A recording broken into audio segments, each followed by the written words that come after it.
Buenas tardes a todos. Les doy la bienvenida a esta presentación de resultados parciales de investigación. El día de hoy nos acompaña Lorenzo Acosta, magíster en Historia de la Universidad Javeriana y doctorando en la Escuela de Altos Estudios en París. Es investigador de la línea de Memoria e Historia del Instituto Colombiano de Antropología e Historia. Cabe señalar que Lorenzo también es docente de Historia del Derecho en la Universidad del Rosario y asimismo ha sido columnista del periódico El Espectador. Entre sus investigaciones se encuentran Memoria profusa de las Indias, un estudio sobre el criollismo y la burocracia colonial. En esta oportunidad nos comparte sus reflexiones acerca de la excepción y transición, abordajes de las violencias y del Estado de Derecho colombianos. Adelante, profesor. Buenas tardes, Alejandra. Buenas tardes a todos los presentes. Efectivamente, en la línea de investigación de memoria e historia del ICANN, hemos venido desarrollando pues una investigación que se pregunta sobre estas relaciones entre las formas de establecer mediciones, temporalidades, ¿no?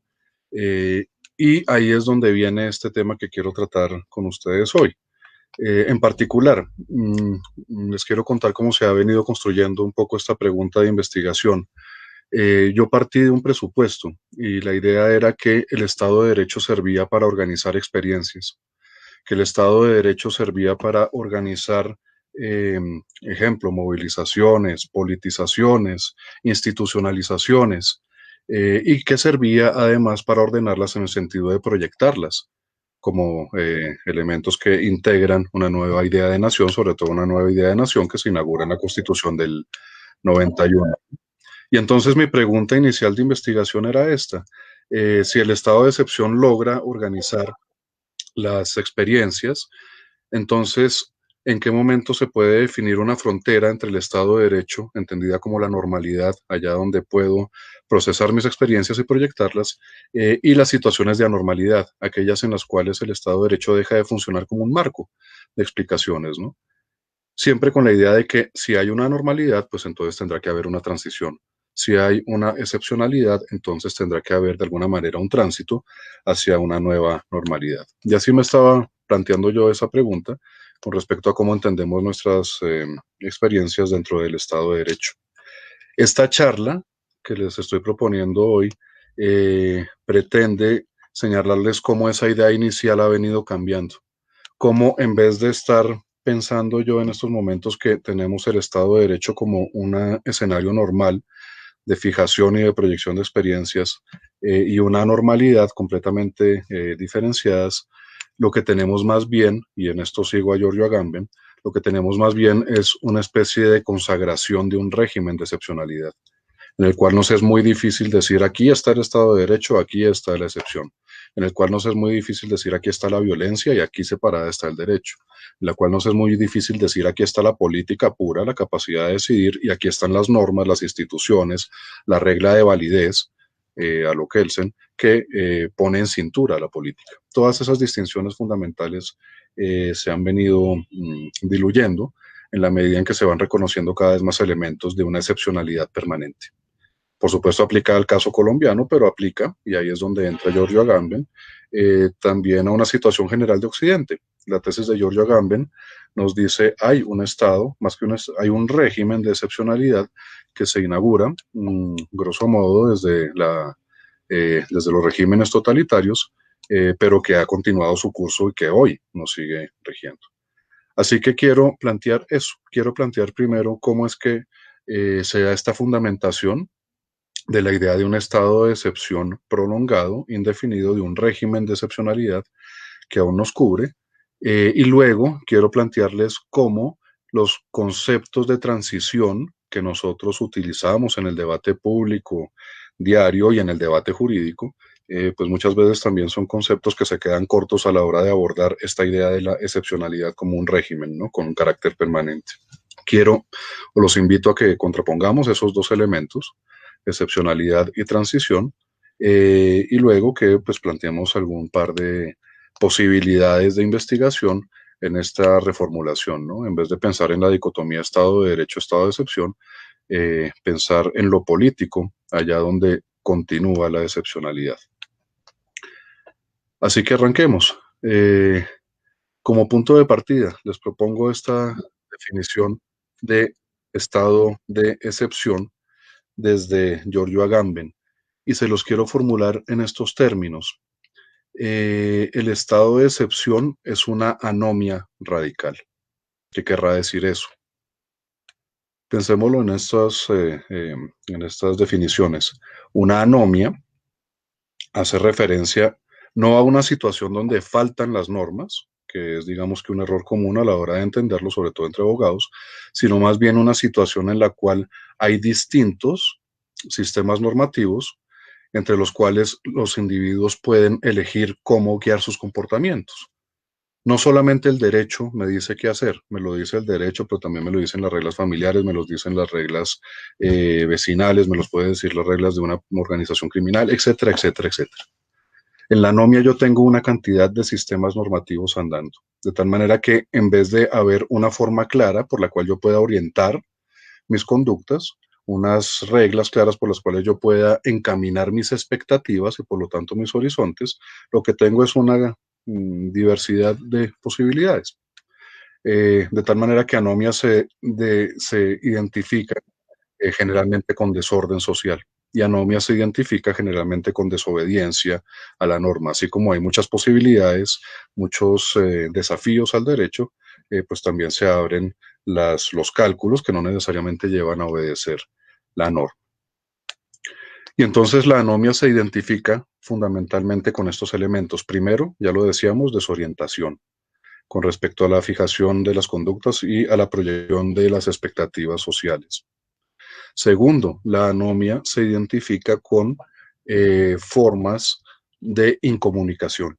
Es como si tuviésemos distintos idiomas circulando en la misma sociedad, de tal manera que no necesariamente son las mismas convenciones, son los mismos términos los que implican esos intercambios sociales. Y eso implica también pues, que hay un mayor pluralismo, la anomia se identifica con el pluralismo, pero al mismo tiempo pues hay un menor espacio, unos términos comunes que hacen más difícil la consecución de espacios de entendimiento y de acuerdo. Tercero, íntimamente ligado con lo anterior, la anomia es también una pluralidad de valores y por lo tanto un espacio de confusión dado por esos valores. La valoración básica, la determinación de medios y fines se hace confusa, es decir, múltiple dentro de la sociedad. Y eso hace a su vez que la discrecionalidad de cada uno de los individuos a la hora de definir qué obedece y qué no obedece, pues sea también mayor. Son todos elementos, por supuesto, que van en detrimento de una idea de monismo jurídico y de una idea de consagración de una autoridad y de procesos de centralización estatales. Y por último, la anomia está íntimamente ligada con la idea de una desregulación social, por supuesto, de la incapacidad o la capacidad muy relativa del Estado con respecto a esas normas para poder entrar en ellas y para poder fijar esas conductas. De tal manera que lo que se entiende como consecuencia natural de la anomia, generalmente se identifica con desviaciones.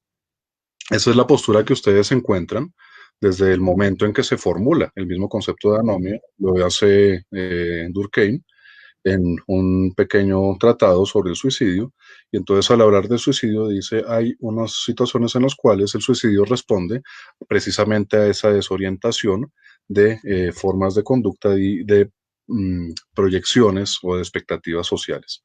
De tal manera que ahí surge ese concepto de anomia y se identifica, ahí empezamos a encontrarnos esas relaciones entre anomia, excepción y transición, se identifica con una forma de transición.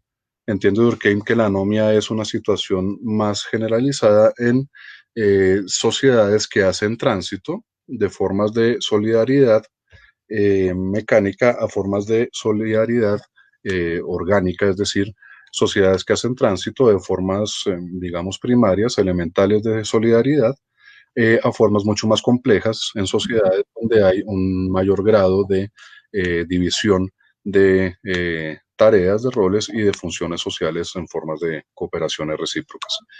Entonces, habría anomia exactamente allá donde hay una transición hacia la modernidad. Habría anomia allá donde las sociedades hacen tránsito a formas industrializadas, de tal manera que hay una especie de desorientación social allá donde la sociedad pues va creando las nuevas dinámicas a medida que va mutando a formas o condiciones propias del capitalismo. Y la condición o la forma por la cual se expresaría esa anomia como forma de modernización, expresión de modernización, sería la de la reafirmación de un individualismo exacerbado. El hecho de que el individuo no vea la necesidad de entrar en este juego de dinámicas de cooperación, de cumplimiento de funciones y por lo tanto de reciprocidades complejas que hacen esa sociedad orgánica. Esta misma idea de anomia y sus transiciones la vemos también aplicada en Robert Merton, que es otro de los sociólogos esta vez en Estados Unidos que la desarrolla y que la desarrolla en términos fundamentalmente penales.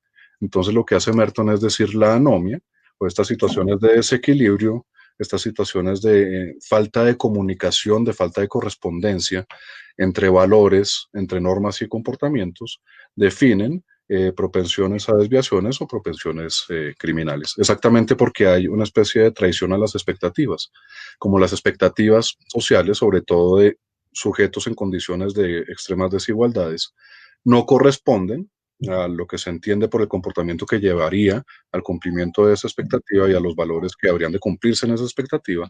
Entonces se da ese cortocircuito entre valores, normas y conductas, y se daría, por lo tanto, una especie de propensión a unas formas delictivas dentro de este tipo de sociedades. Esas son las maneras por las cuales hemos entendido anomia generalmente, ¿no? Y hay una cosa más a notar aquí. Hemos entendido anomia o hemos traído estas ideas de la anomia también para decir o para señalar propensiones de el tercer mundo, el sur global, como ustedes le quieran llamar, a la desobediencia de la norma. Esa es una tesis que tiene mucha fuerza entre nosotros. Cito, por ejemplo, a Mauricio García Villegas en El orden de las libertades o en La eficacia simbólica del derecho, ¿no? Esta argumentación constante de que hay una cultura de la desobediencia y que hay una cultura de la desobediencia porque hay unas formas exactamente de individualismo que persisten como formas premodernas. Y entonces eso se envuelve también en una explicación histórica y es que, claro, nuestras herencias coloniales hacen que haya una desconexión entre las élites en el poder, entre las prácticas y la cultura de esas élites en el poder dentro de la burocracia y un gran sector de la población que se ve desvinculado exactamente de esas prácticas. De tal manera que hay un sistema de valores allá en la burocracia que salta a la república y hay otros sistemas de valores que se quedan sin acceso a la burocracia, sin acceso a la resolución de los conflictos, sin acceso a los servicios fundamentales del Estado. De tal manera que esa desconexión va haciendo exactamente esa cultura de la desobediencia, como si la cultura de la desobediencia fuese un rasgo común de aquello que se llama tercer mundo. Ahí ya podríamos empezar a dudar un poco de estas formas de entender anomia, que en todo caso son las dominantes o han sido las tradicionales en sociología. Todas estas son las delimitaciones del concepto. Ahora volvamos a lo que les proponía al principio. La excepción es una anomia radical. El estado de excepción es una anomia radical, pero no en el término o no en la manera en que hemos estado definiendo anomia, no necesariamente como una incomunicación, no necesariamente como un divorcio entre normas y valores, sino como algo mucho más fuerte. Eso es lo que le hace una anomia radical. El estado de excepción, nos dice Agamben, es o consiste en la disolución, en el vaciamiento de las distinciones fundamentales dentro del derecho. Estoy en un estado de excepción hasta allá donde no sé hasta dónde va el derecho y hasta dónde va la violencia. Estoy en un estado de excepción allá donde no sé hasta dónde va lo público y dónde va lo privado. Estoy en un estado de excepción hasta allá donde no sé hasta dónde está vinculada la vida misma, el cuerpo, a el ejercicio de la autoridad del Estado, al ejercicio de la soberanía del Estado. Entonces, ¿qué es un estado de excepción? Una situación en la cual, y eso es lo que lo hace más complejo, el derecho sigue vigente, no ha sido abolido. Las normas siguen, el Congreso sigue operando o puede seguir operando. Hay un ejecutivo en funciones, hay unos tribunales, el derecho está vigente, pero en todo caso, la posibilidad de transgredir el derecho también está vigente y no se ve coartada por el derecho mismo. El derecho está vigente, pero puede transgredirse. El derecho está vigente, eh, por lo tanto, pero tampoco define sus delimitaciones, de tal manera que pareciera que el derecho es pura capacidad de decisión política. Ahí está Schmitt también en medio de todo esto, ¿no? Allá donde Carl Schmitt decía la capacidad de decidir sobre la excepción es lo que define al soberano.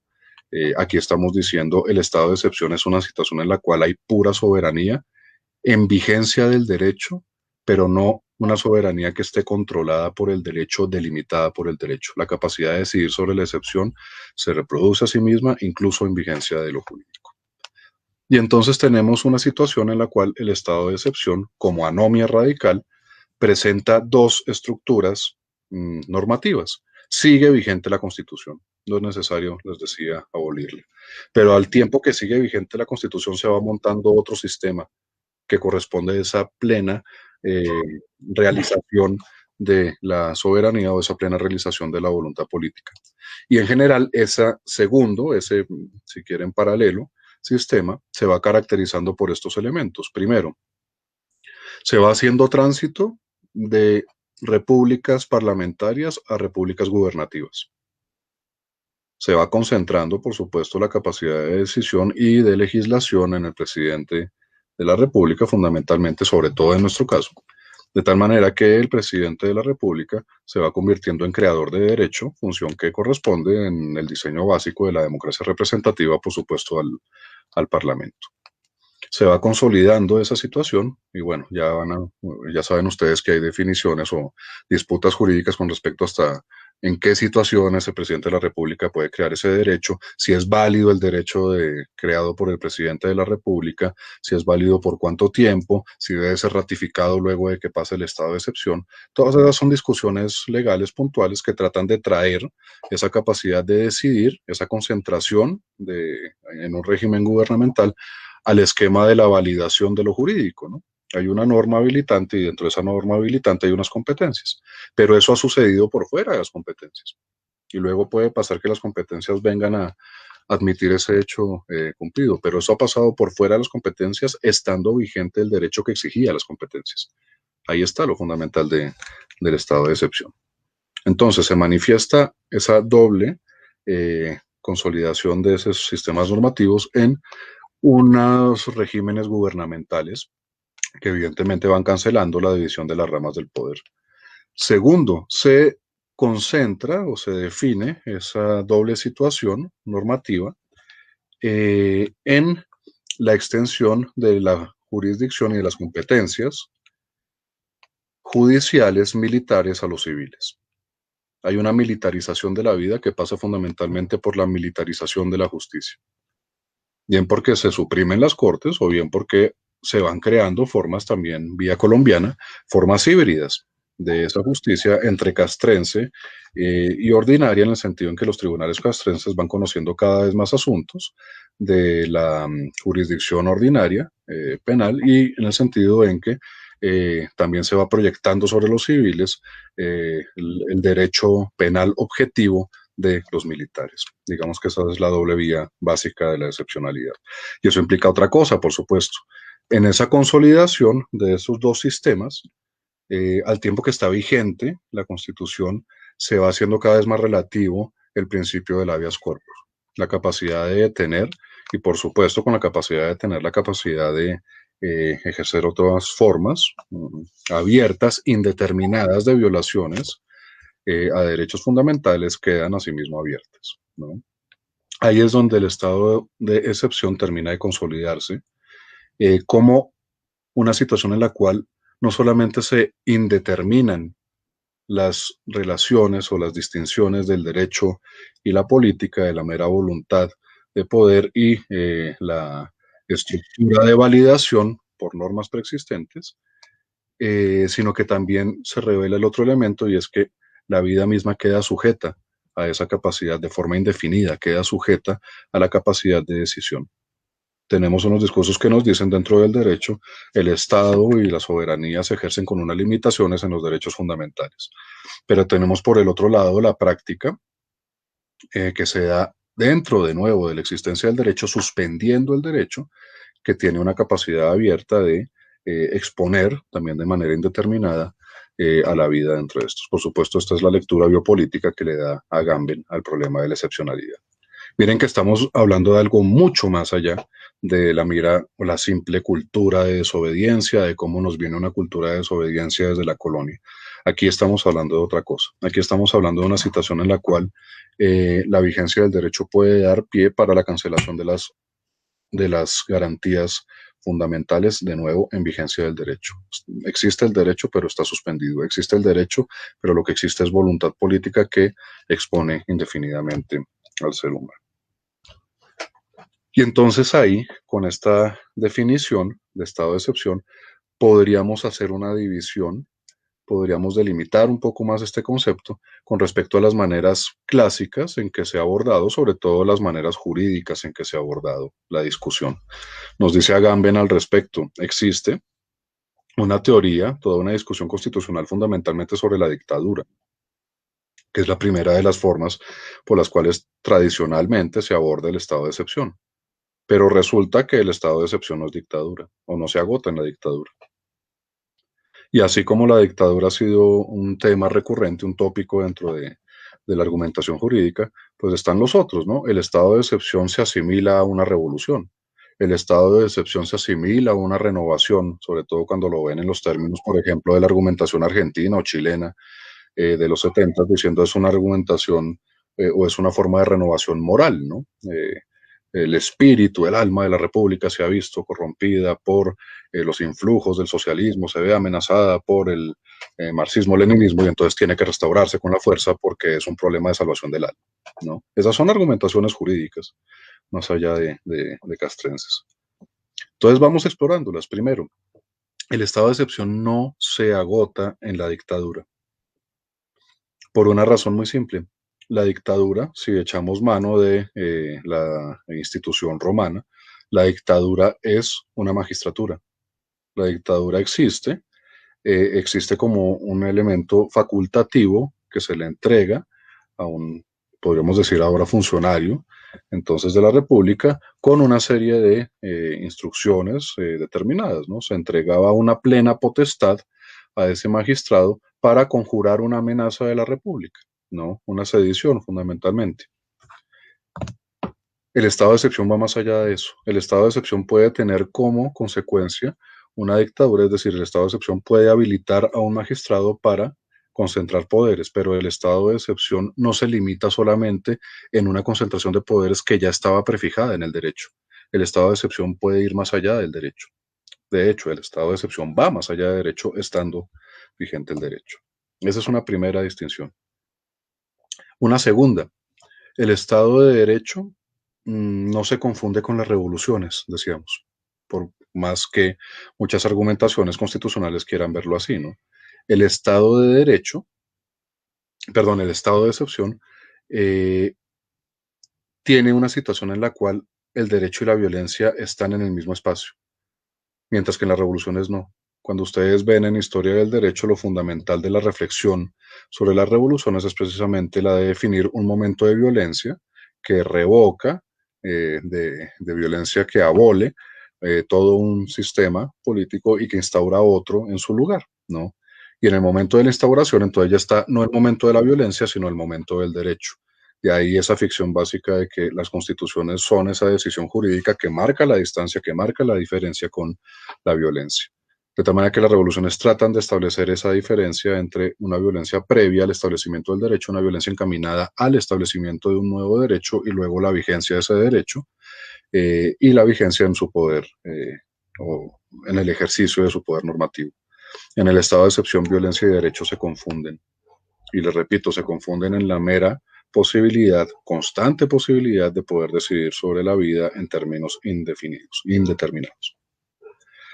Tercero, el Estado de Derecho no se agota o no se explica de manera satisfactoria como un producto de la necesidad. Y esa sí que es una argumentación que ustedes ven constantemente, ¿no? Eh, Era necesario suspender el derecho para hacer frente a la amenaza a la República. Era necesario, frente a una situación concreta, establecer una pausa para todas las divisiones del poder, de tal manera que se pueda sortear esa amenaza. Como se entiende que la amenaza está por fuera, que llega a ser o que llega a zozobrar, que llega a superar la misma capacidad institucional normal para hacer frente a ella, entonces se entiende que esa capacidad institucional tiene que relajar sus controles, relajar sus formas de equilibrios y contrapesos para poder hacer frente a esa amenaza. Pero resulta que tampoco, porque es que el estado de excepción no se limita a una situación concreta. Y eso nos explica precisamente cómo hay estados de excepción que se van prolongando más allá de la excusa de estar fijando hechos constitutivos, en lo jurídico, hechos constitutivos para la declaratoria de estados de excepción. El estado de excepción se va convirtiendo en una forma misma del régimen. Cuando decimos es que se va mutando de un régimen parlamentario a un régimen gubernativo, estamos hablando no solamente de una situación para salvar la república, estamos hablando de una transformación. Y estamos hablando de una transformación con vocación de continuidad. Y una que va muy de la mano, una última argumentación jurídica que trata de confundir esta definición del estado de excepción. El estado de excepción es una especie de ficción legal. El estado de excepción reconoce una situación que no estaba prevista por el derecho y reconoce también la solución excepcional que se le dio a esa situación. Pero entonces hace como si esa situación y la respuesta que se le dio a esa situación hubiesen sido contempladas por el ordenamiento jurídico de la manera en que fueron efectuadas. Es un reconocimiento ex post facto, pero con la idea de que existía, de que el derecho así lo quería y de que el derecho lo termina aceptando, lo termina validando de nuevo en ese examen posterior. Es también, por supuesto, el fundamento de todas estas formas de controles, sobre todo de controles constitucionales, sobre las formas de estado de excepción. De nuevo, eso es un argumento que se da, sobre todo en estas formas de control, pero no está definiendo el estado de excepción como una forma o un estado general del régimen en su conjunto. Bien, entonces miren que el estado de excepción aquí se nos presenta como algo indefinido, como algo con vocación de permanencia. Y ahí sí que se nos hace mucho más complicada esa afirmación. Paso al segundo de los puntos que les estaba proponiendo en esta charla. Ahí sí que se nos hace mucho más difícil el definir aquello de transición, porque si el estado de excepción es una forma con vocación de permanencia, en la cual van girando o se van creando estas formas de democracias protegidas o de dobles sistemas normativos, pues entonces hacia dónde se hace la transición. Y ahí es donde viene, por supuesto, la respuesta o la pugna en la cual pues, nos encontramos nosotros, ¿no? A los estados de excepción, Occidente les ha opuesto, aunque oponer también es dudoso, Occidente les ha opuesto, sobre todo desde la década de los 70, el discurso de los derechos humanos. Sobre todo el discurso de los derechos humanos, consolidado como una nueva forma, un giro de política exterior en Estados Unidos. El discurso de los derechos humanos, no tanto de la declaración, sino el discurso de los derechos humanos convertido en política fundamental de Carter. Y luego a partir de Carter en una especie de nueva exigencia que va moralizando un poco, o que trata de moralizar en un momento, la teoría de las relaciones internacionales, sobre todo las teorías realistas de las relaciones internacionales, y que tratan de establecer estos nuevos criterios de moralización de regímenes. Entonces, en ese sentido, el discurso de los derechos humanos trata de ser, o se presenta como un discurso contra el estado de excepción, allá donde el discurso de derechos humanos se basa fundamentalmente en la clave de la moralización de la autoridad y de la fundación de repúblicas, y la delimitación de la soberanía, y sobre todo en la delimitación de la soberanía más allá del plano nacional, más allá del plano de aplicación del poder soberano. Es una afirmación fundamental de punibilidad y es una afirmación fundamental de plena vigencia de derechos que están por encima del soberano, cosa que podría sonar a herejía a sujetos como Schmitt. Primera y segunda, hay derechos humanos allá donde se entiende que esas formas de delimitación fundamental de la soberanía en protección del individuo implican también procesos de democratización. Y se complementa procesos de democratización que han de seguir a situaciones de posconflicto. Ahí es donde la transición entra dentro de este paquete completo, de esta hegemonía, digamos, del discurso de los derechos humanos desde los 80. Allá en los 80 donde empezamos a ver todas estas olas de neoconstitucionalismos, de fundación de nuevas repúblicas, de pasos de situaciones de dictaduras a restablecimientos de democracia, todo eso le llamamos transición, con la idea fundamentalmente de que la instauración de las democracias eh, exige como correlato de la modernización, exige como condición para el desarrollo de los mercados, exige que se abran las posibilidades para que los distintos sectores de la sociedad que han participado en esa modernización puedan participar también en la política. La idea de la apertura es fundamental, por lo menos así la pueden ver ustedes en Samuel Huntington en su argumentación. Allá donde las sociedades van modernizándose, pues habrá nuevos sectores de la sociedad que querrán ejercer crítica dentro de la política, ejercer opinión pública y pasar a la posición estatal. De tal manera que entre más se vaya profundizando la modernización, pues más distribuido habrá de estar el poder que en otras situaciones premodernas pues se encuentra más concentrado. Todos esos son los presupuestos de la transicionalidad. Por supuesto, estos presupuestos de democratización, de delimitación del soberano y de las facultades del soberano van también de la mano con las formas o con los sistemas, la instauración de sistemas de transicionalidad hacia situaciones de posconflicto. Entonces ahí encuentran la memoria histórica, entonces ahí encuentran la discusión sobre el carácter integral de la reparación, entonces ahí encuentran las discusiones sobre las dimensiones de los derechos a la verdad, a la justicia, encuentran la discusión sobre el reconocimiento de derechos colectivos dentro de las formas complejas de la victimización y un largo etcétera. Ese es el elemento o esos son los contenidos del concepto de transición que generalmente manejamos, ¿no? La transición opuesta a una excepcionalidad que tiene la capacidad de sanar las heridas del conflicto a través de procesos de democratización y alrededor también de la discusión con respecto a los derechos fundamentales. Un elemento clave dentro de todas estas apuestas es que la discusión la discusión ciudadana se convierta en una discusión con respecto a darle contenido a los derechos fundamentales.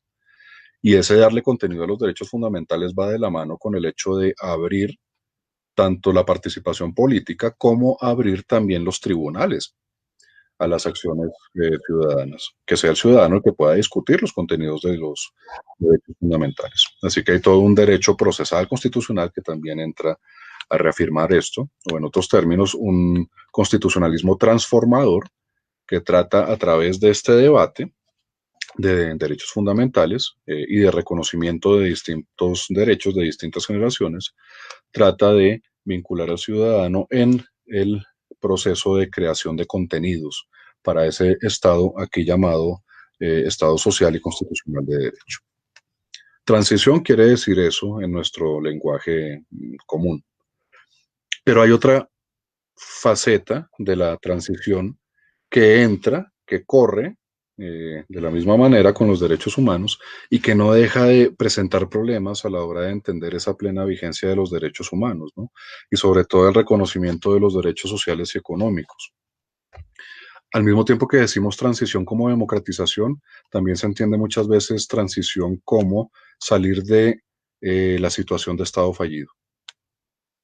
De tal manera que hay una visión más económica del asunto, ¿no? Cuando se dice transición en este término, se está diciendo eh, hay estados que no cumplen con requisitos fundamentales para aprovechar las oportunidades económicas de crecimiento que da la exportación. No tienen unos impuestos racionalizados, no tienen una infraestructura suficiente para la producción y para la integración de mercados locales, de tal manera que no saben aprovechar esas oportunidades. Ustedes lo tienen dentro de la posición del Banco Mundial y dentro de uno de los articuladores de esta posición del Banco Mundial, que es Paul Collier, en referencia, tienen el libro El Club de la Miseria. Entonces ahí ustedes tienen a Collier diciendo, Los estados fracasados son aquellos que no han podido establecer esas situaciones para integrarse al mercado mundial y por lo tanto tener una situación de ingresos per cápita adecuada, y al mismo tiempo son estados en los cuales pareciera ser endémica o es endémica la situación del conflicto. Las guerras parecen ser la característica de esos estados, de tal manera que un estado fallido también se caracterizaría por el hecho de tratar de hacer transiciones, tratar de establecer situaciones de posconflicto para encaminarse al crecimiento económico, pero en todo caso, encaminarse a esas situaciones de posconflicto de manera terriblemente inestable. Como que hay una condición de los estados fallidos cuando tratan de salir de ese estatus, y es precisamente el hecho de no poder hacer esa transición completa, ¿no?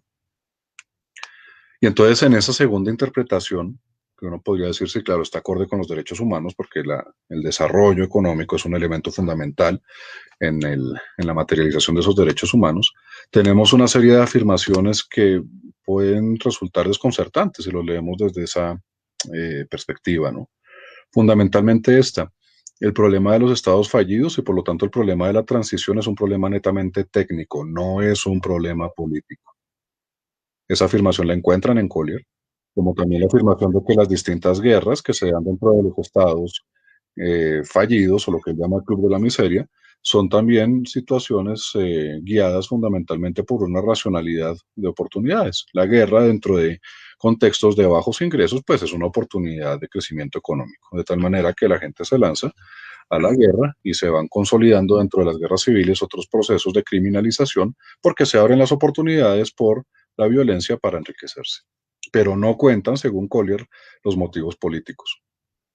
No cuentan, según Collier, dice él, ni la represión del Estado, ni las formas de violencias estructurales que hablen de desigualdades intolerables. Esos son, para Collier, elementos netamente retóricos que están desviando el análisis de los conflictos y de las posibilidades de transición de sus verdaderas dimensiones netamente políticas. Entonces tenemos esa visión. Hay una transición que habla de democratización, pero hay otra idea de transición contemporánea a la anterior que habla más bien de una despolitización, incluso que establece que los términos de la democracia por sí solos o las democratizaciones por sí solas no garantizan la estabilidad del posconflicto ni garantizan las formas de transición. Los dos elementos los vemos ahí. Entonces, ¿hasta qué punto? Ese es el elemento que les quiero plantear aquí. ¿Hasta qué punto la transición mm, sigue siendo un concepto terriblemente polémico, en tensiones entre esa versión fundamentalmente económica del desarrollo eh, y técnica del desarrollo que despolitiza la discusión sobre la transición, y otras que tratan de establecerlo fundamentalmente dentro de procesos democratizantes? Tienen, en otros términos, una lectura que puede decir las transiciones van necesariamente de la mano de la profundización en el debate público, ¿no? Pero hay otras que dicen, no, las transiciones tienen que ir desde el debate de los técnicos y que el debate público no se meta aquí, porque entonces donde entra la política entra a estorbar las verdaderas definiciones de las vías del desarrollo y todo este tipo de cosas. Puede haber una visión, acaso, se los quiero dejar planteado, acaso una visión autoritaria de la idea de transición. Entonces ahí lo tenemos.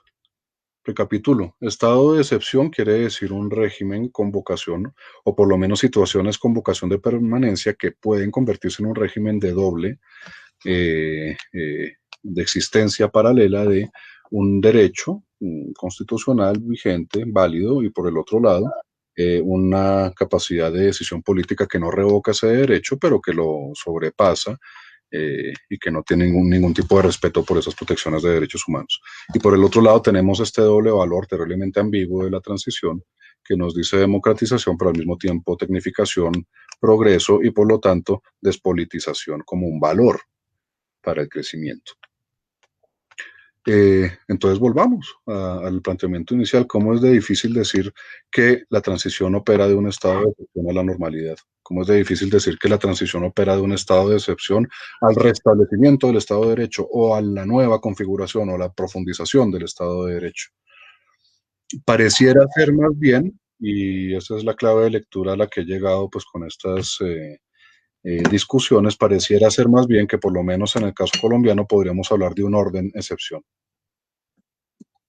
Pareciera ser más bien, y en eso pues no me estoy inventando nada, por supuesto, estoy siguiendo a Pecó, estoy siguiendo a Daniel Pecó a la hora de definir ese mismo concepto de orden en su referente fundamental, Orden y Violencia, aplicado a la década de los 30 a los 50, pero que nos sirve aquí, ¿no? Cuando decimos orden, es decir, cuando decimos el estado de excepción se aplica para el restablecimiento del orden, para garantizar el orden, para garantizar la continuidad del Estado de Derecho, cosa que es bien compleja.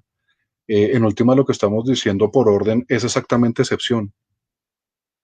No es restaurar el orden antes de, no es restaurar el orden donde hay una división de las ramas del poder, no es restaurar el orden allá donde hay unas garantías de equilibrios y contrapesos, etcétera.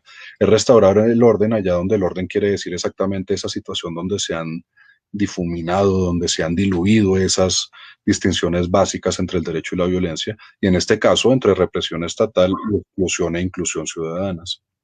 O en este caso, entre adhesión y voluntades ciudadanas y movilizaciones ciudadanas y revueltas. Se los concreto así.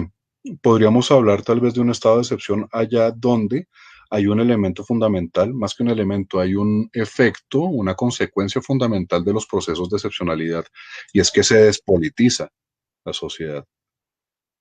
El estado de excepción va logrando consolidarse como régimen allá donde la despolitización de la sociedad va yendo de la mano. Y entonces ahí pareciera que el estado de excepción, a medida que va progresando, pues va también muy acorde con un sentido de transicionalidad que a su vez pues es el del discurso fundamental de la tecnocracia.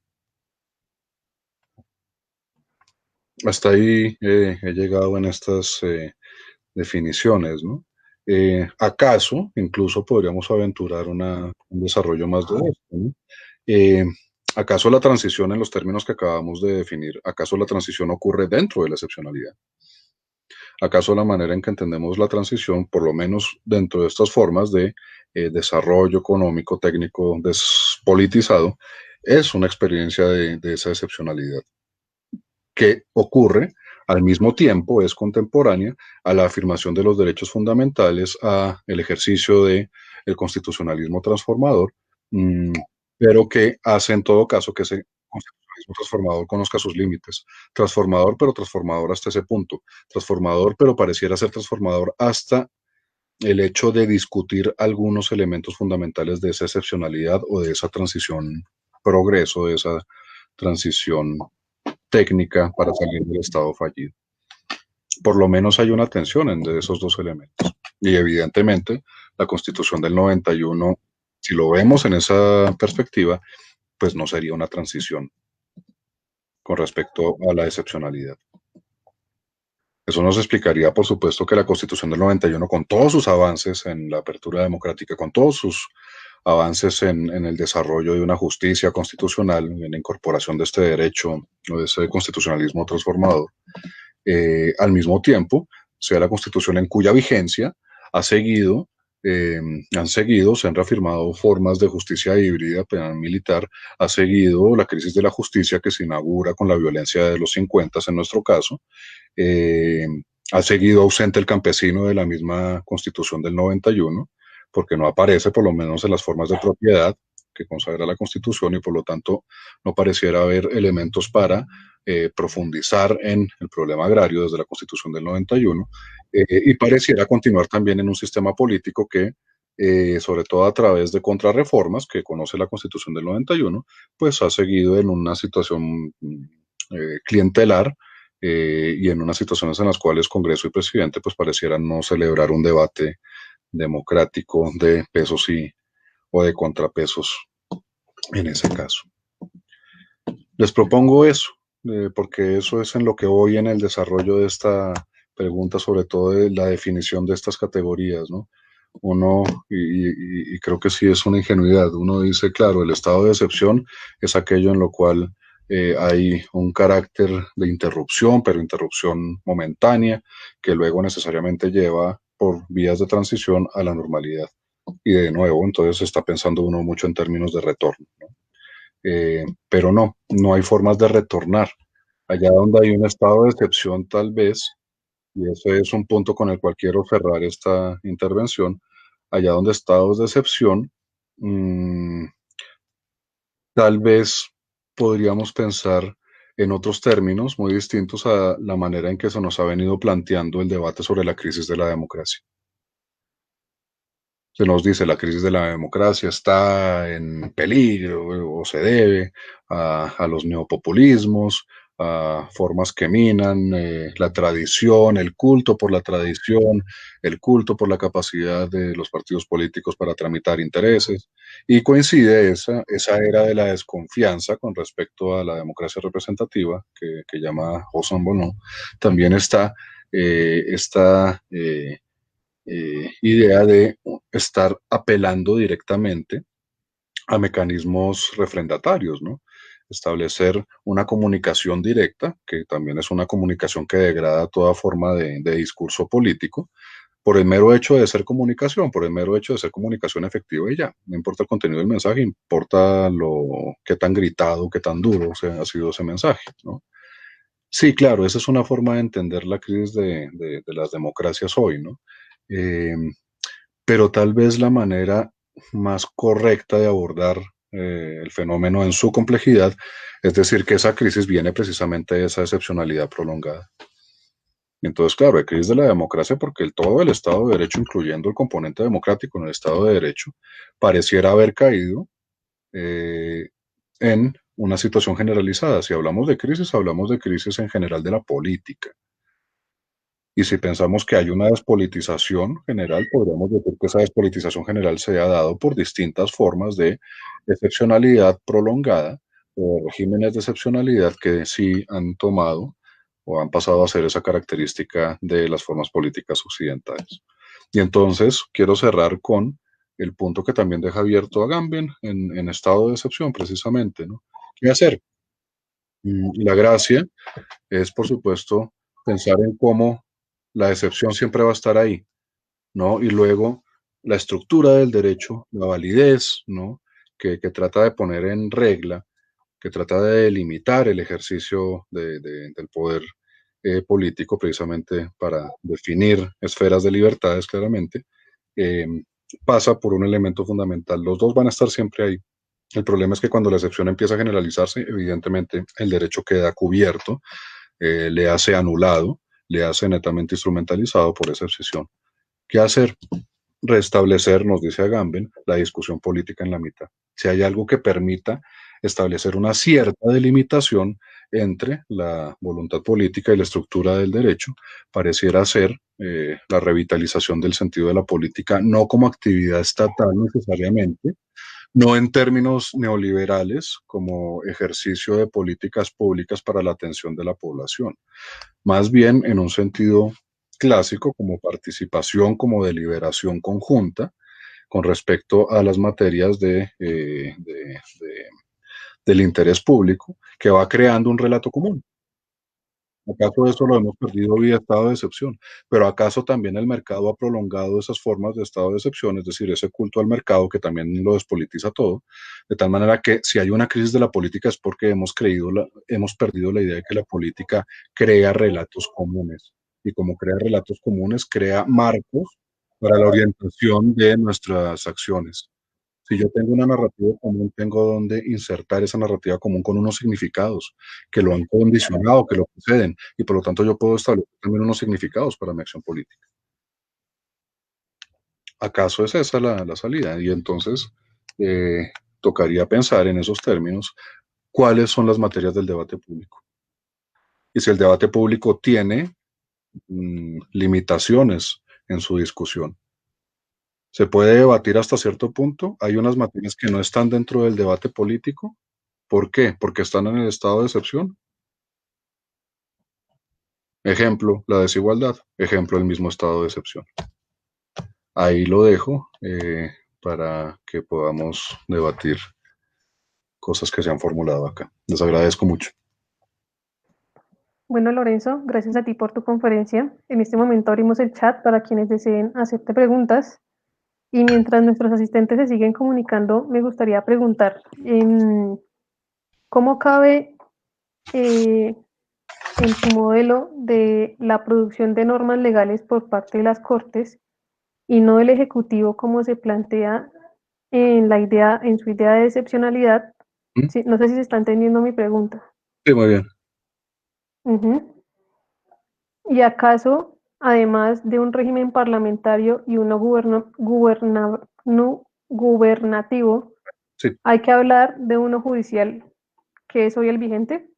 claro, que va de la mano con la anterior pregunta. Esta es una discusión que va, digamos que al fondo de la cultura jurídica colombiana, ¿no? Tenemos una cultura jurídica formalista. Formalista no es ningún tipo de insulto, pero formalista implica precisamente esa idea de que hay un creador del derecho. El creador de derecho es el legislativo porque es la encarnación y la voz de la nación, y el creador de derecho crea ese derecho moderno, ¿no? Y entonces el juez está en la función o su competencia es la de aplicar aquello que el legislador ha definido como voz de la nación. Lógicamente, estos movimientos de neoconstitucionalismos, de constitucionalismos transformadores, que se dan en esta oleada de estados sociales y constitucionales de derecho, plantean un rol del juez que va mucho más allá de la aplicación de la norma y que lo convierte en un creador de derecho. Y eso ha creado, pues claro, la introducción en el caso nuestro de la cultura del precedente, que es una cultura pues característica de el mundo anglosajón y que se basa en la idea del stare decisis, es decir, de mantenerse en el valor normativo del precedente judicial, mantenerse en lo decidido por otros antes para casos similares, a menos que la decisión mía, pues, entienda unas particularidades o mejore sustancialmente la argumentación anterior, de tal forma que pues, yo pueda establecer unas variaciones, unos giros dentro de las líneas jurisprudenciales. En toda esa dinámica del precedente, tenemos un juez creador de derecho.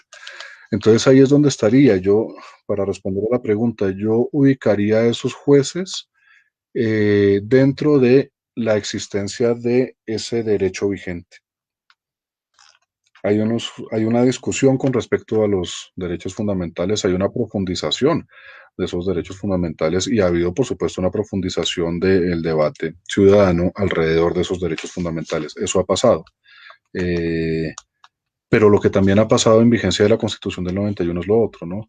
Ha pasado también que esa capacidad o ese mayor peso del control constitucional y de la jurisdicción constitucional ha delimitado en algunos puntos la excepcionalidad, pero no ha logrado reducirla sustancialmente.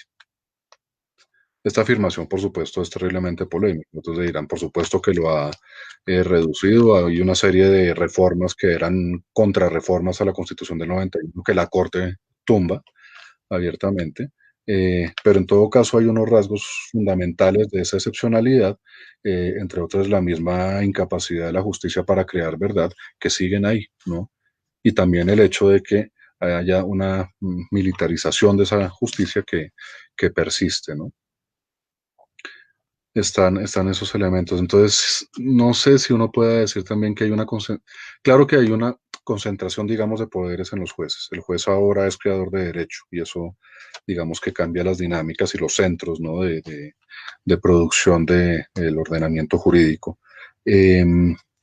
No sé si esa sea una expresión de excepción o si sea más bien una expresión de lo que el Estado de Derecho trata de responder a la excepción, sin que, repito, la existencia de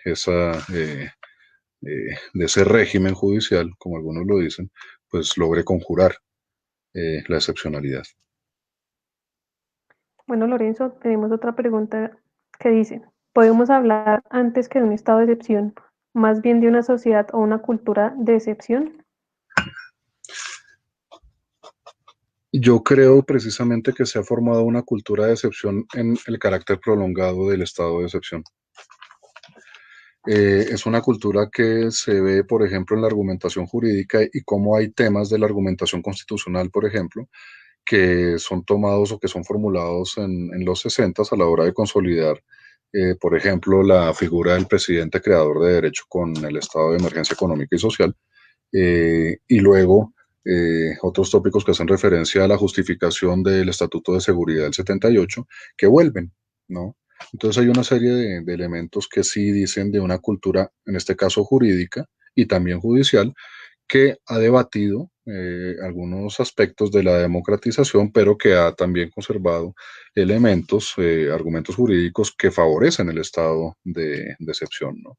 Lo interesante de esos argumentos es cómo van al borde, cómo no tratan de reconocer de manera decidida el vacío que crea el mismo estado de excepción, ¿no?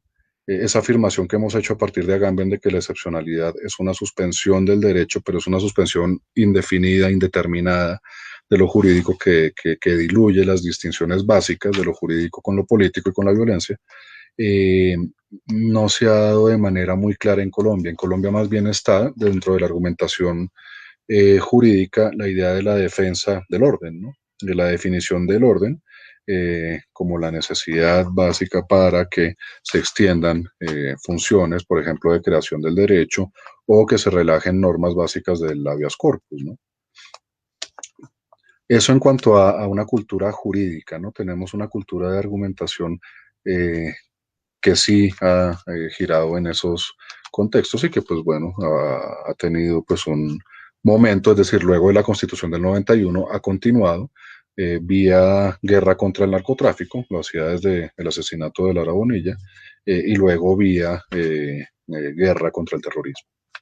Ahora, eso también ha impactado, por supuesto, en culturas generales, es decir, no solamente la gremial de los abogados, en el hecho de la normalización que es evidente, ¿no? A nosotros en Colombia nos parece muy normal ver la calle militarizada.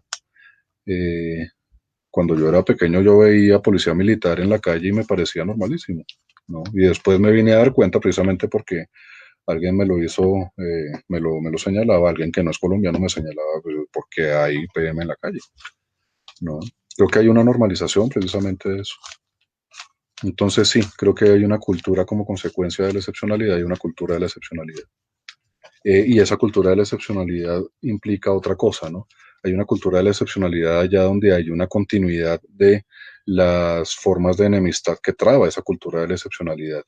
La nuestra es una cultura de la excepcionalidad que se configura fundamentalmente en la década de los 60, en un debate fundamentalmente entre revolución y contrarrevolución, entre izquierdas y derechas, que se plantea en términos de enemigo absoluto. Creo que ese es un elemento que persiste, ¿no? Y que pues, de nuevo se recicla y crece fuertemente en ese espacio de la guerra contra el terrorismo, y frente al cual pues creo que se está creando un debate, pero un debate que en todo caso se da en una sociedad terriblemente polarizada. Bueno, acá tenemos otra pregunta. Esta la hace José Manuel Suárez Delgado y dice: profesor, en el derecho alemán es conocida la expresión de Joseph Isense, que dice: el Estado social como finalidad solo puede alcanzarse por los medios del Estado de Derecho. Punto. Dice: a mi modo de ver, esta afirmación sería extraña para Colombia. Por el contrario, se podría afirmar que en Colombia ha existido uno social a falta de uno de derecho. Esta cuestión se hará evidente en las debilidades exhibidas en el fondo teórico de la figura Richstadt, que fue introducida en 1953 y que invoca finalmente de forma débil en las sentencias, principalmente como voto disidente de la Corte Suprema de Justicia con ocasión de la convocatoria de la Asamblea Nacional Constituyente. No sé cuál sea su visión al respecto. Gracias. Eh, Hay un estado, o cuando se habla de estado de sociedad, se está hablando precisamente del criterio de la anomia, ¿no? La anomia se entiende como esa, ese pluralismo en el cual esos distintos sistemas normativos pues crean distintas posibilidades y por lo tanto espacios de discrecionalidad para la definición de la conducta. Entonces, la primera parte de la afirmación, que es aquí, pareciera haber más estado de sociedad que estado de derecho. eh, pues sí, dentro de ese contexto, sí, dentro de esa, eh, digamos, debilidad del derecho o inestabilidad del derecho para poder imponerse o condicionar los otros sistemas normativos, ¿no? Creo que esa es una constante, ¿no? Eh, ahora, la otra parte de la pregunta creo que nos remite fundamentalmente es al debate con respecto, que es también un debate que está muy presente sobre los estados de excepción en Colombia, con respecto a la eficacia del derecho. Y es si el derecho ha logrado mantener una forma social, si el derecho ha logrado conservar o garantizar formas de armonía social. Es un argumento muy reiterado, por ejemplo, se encuentra en Luis Carlos Sáchica, tanto a lo largo de los 60 como de los 70, eh, y que servía también para fundamentar el estado de excepción. Allá donde el derecho no ha logrado sus fines, allá donde el derecho no ha logrado proteger a la sociedad de una serie de amenazas, pues se entiende que esa falta de eficacia del derecho de una vez legitima o abre espacio para que la excepcionalidad venga de nuevo a restablecer unas condiciones para la plena vigencia, es decir, para que ahora sí pueda realizarse el derecho y los fines del derecho dentro de la sociedad. Bueno, tenemos otra pregunta que dice, ¿cómo se entiende la politización que se expresa en las redes, lo que parece contrario a su idea de despolitización? No sé si uno puede afirmar que la politización en las redes es una politización con carácter de permanencia. O no sé si más bien la politización dentro de las redes está dentro de esas dinámicas aceleradísimas, líquidas, ¿no? Esporádicas, a tal punto que yo no sé si las redes son un espacio para la movilización social, de nuevo, una movilización social permanente, o si son espacios esporádicos para movilizaciones sociales también esporádicas. Ustedes lo pueden leer como, no sé, el ejemplo de la primavera árabe, como un espacio en el cual se establecieron vías de resistencia a poderes autoritarios que logran su cometido y que instauran o que llevan a cabo revoluciones, pero por el otro lado también puede leerlo uno como espacios inestables que corresponden a movilizaciones inestables. Y eso lo pondría en general en el marco de la pregunta sobre qué tanta movilización social ha quedado luego de o en vigencia, digamos, de esta excepcionalidad de la que hemos hablado, ¿no? Si decimos despolitizar, también podríamos decir acaso que la movilización se ha visto también desarticulada, ¿no? Y algunos temas, por lo menos unos temas, podríamos decir clásicos de la movilización, se han visto desarticulados. Si hay algo que pareciera deslegitimarse dentro de todo esto, es la idea de una clase y una confrontación de clase, ¿no? Y más bien los movimientos parecen ir por otro lado, pero también hay una especie de rechazo con respecto a estas agendas políticas y a la movilización con respecto a esas agendas. Yo dudaría de ello, yo dudaría de la capacidad de movilización permanente y por lo tanto de politización también permanente, permanentemente coordinada a través de las redes sociales. Bueno, Lorenzo, te agradecemos por la conferencia y al público que nos acompañó. Quisiera invitarlos a que sigan participando en nuestros eventos por medio de las redes sociales. En Facebook nos pueden seguir como ICANN, en Twitter con el-ICANN, en Instagram como IstaICAM y en YouTube como ICAMCO.